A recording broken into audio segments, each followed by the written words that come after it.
The moment her shuttle crashed, she realized the stars weren't beautiful anymore, they were witnesses. Hit subscribe button for more stories. Ava Cole never planned to become the first human stranded on an alien world. One malfunction, one shattering burst of light, and suddenly she was tearing through a violet sky toward an unknown planet. She crawled from the wreckage shaking, her suit torn, lungs burning from a strange metallic air. Everything around her felt wrong. The sky is swirling indigo, the trees pulsing faintly like beating hearts, the ground warm as if alive. Her comms were dead, her rations half burned, no rescue signal, just silence and the haunting distant cry of something enormous. Ava swallowed hard, clutching her emergency pack. She didn't know where she was, but she knew survival wouldn't come easy. Her first night was a battle against fear. The temperature dropped sharply, frost blooming across her visor in seconds. She huddled under a fractured wing of the shuttle, clutching a heating unit that flickered like a dying firefly. Strange creatures howled in the distance, low, trembling notes that echoed like underwater roars. When the ground trembled beneath her, she almost screamed. She told herself it was seismic activity, nothing more, but the rhythm felt deliberate, like footsteps. Exhaustion eventually dragged her into restless sleep. When dawn arrived, she found crystalline dew covering the ground, glowing faintly as she touched it. Even in danger, this world was undeniably beautiful. Ava stood up, spine aching, and whispered, "All right. Day 1, let's try not to die." Food became her next challenge. The forest shimmered with bioluminescent plants, but hunger made her cautious. She scanned every fruit-like structure, but the atmospheric interference made her tools unreliable. "Great," she muttered. "Guess I'm my own lab now." She cut open a translucent pod, finding a gel inside that smelled faintly of citrus. After testing it on her skin and waiting for reactions, she dared a tiny taste. Sweet, cold, and miraculously energizing. As she collected more, she noticed something else. Each plant seemed to respond to her presence, faint lights brightening as she approached. Curious and unnerved, she pressed deeper into the woods. The trees shifted colors overhead like mood-driven lanterns. She wasn't alone here. This world was alive and watching. By the third day, Ava began mapping her surroundings. Using broken parts of the shuttle, she crafted makeshift tools, marking trees and tracking the sun's arc. Though the sun itself was strange, larger, softer, and tinted lavender.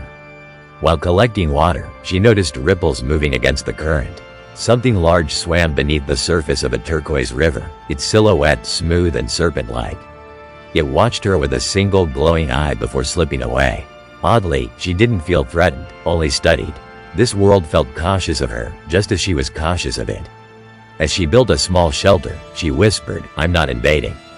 Just surviving." She wondered if anything out there understood her, or if she was speaking only for her own sanity. Her toughest moment came on the 5th night. A storm rolled in silently, without wind or warning. The sky cracked open with shimmering red lightning, illuminating enormous winged creatures spiraling through the storm clouds. Ava bolted into her shelter, bracing the walls as gravity seemed to shift, her tools lifting from the ground as if pulled upward by invisible hands. A stone floated lightly past her face. The entire storm was wrong. Not natural, not random. And then she heard it, a low harmonic hum, vibrating through her chest like a choir of unseen voices. It felt like the planet itself was singing. When the storm finally faded, everything fell back into place. Ava stepped outside trembling. This world isn't trying to kill me, she realized. It's communicating. The next morning, while gathering supplies, Ava encountered her first intelligent creature. It was tall, over 7 feet, with soft crystalline skin that glowed faintly in eyes like liquid silver. It approached slowly, lowering itself to show it wasn't hostile. Ava froze, unsure whether to run or stand her ground. The creature extended a hand, humming gently. The tone matched the storm's strange melody. Heart-pounding, Ava placed her hand near its palm, not touching, but close enough to feel its warmth. The creature's eyes softened. It repeated a sound, "Ava," imitating her name from her earlier muttering.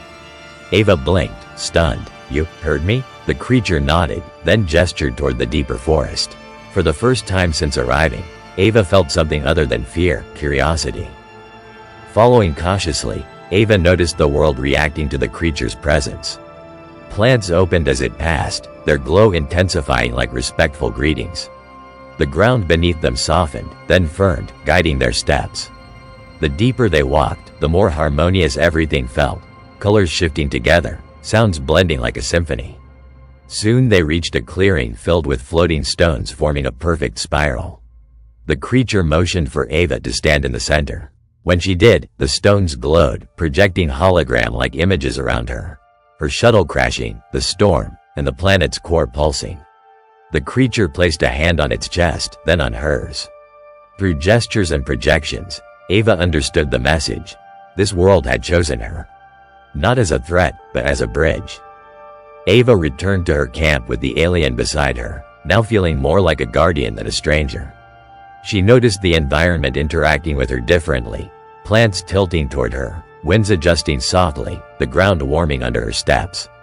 The alien explained through gestures that the planet was partially sentient, communicating through storms, creatures, and energy pulses. "You're connected to it now," Ava murmured, realizing her presence had meaning. That night, they sat near a glowing pond, reflections rippling like liquid light. The alien hummed a soft melody, and the water responded, forming shapes, stories of their people, their harmony with the world, and how they feared might someday discover and damage their home. Ava felt her heart ache. She wasn't here to conquer, only to understand. As days passed, Ava began learning their communication, tones, gestures, color shifts. Her companion, whom she named Liora, became both teacher and friend. Liora guided her through bioluminescent forests where trees shared memories through touch, and across fields where crystal flowers chimed when stepped on.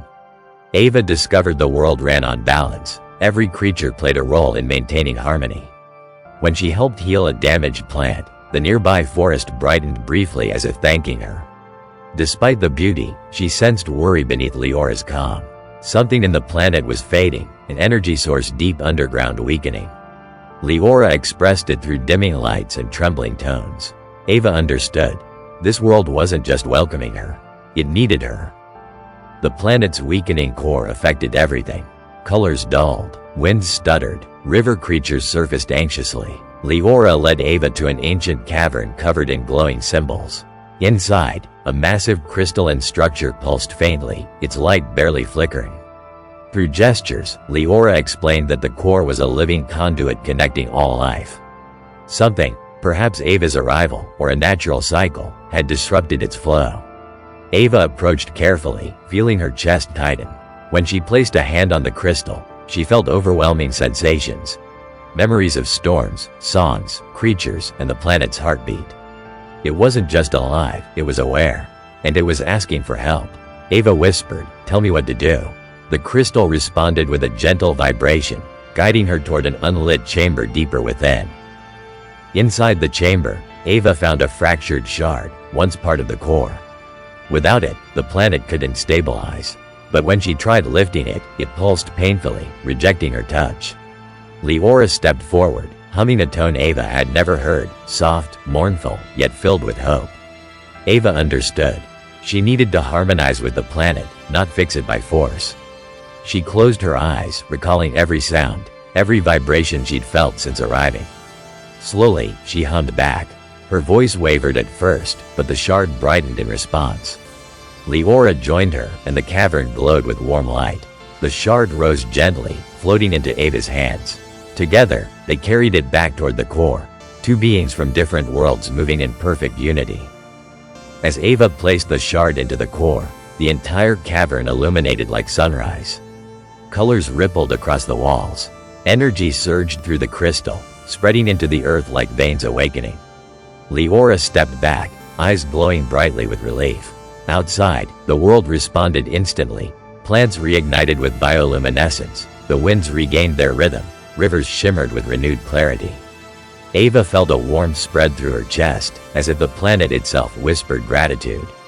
For the first time since she arrived, she didn't feel like a survivor or an outsider. She felt like a part of something vast and meaningful. Liora touched her shoulder, sharing a soft harmonic tone. Ava smiled. She had saved their world by listening, not conquering. The planet flourished in the days that followed.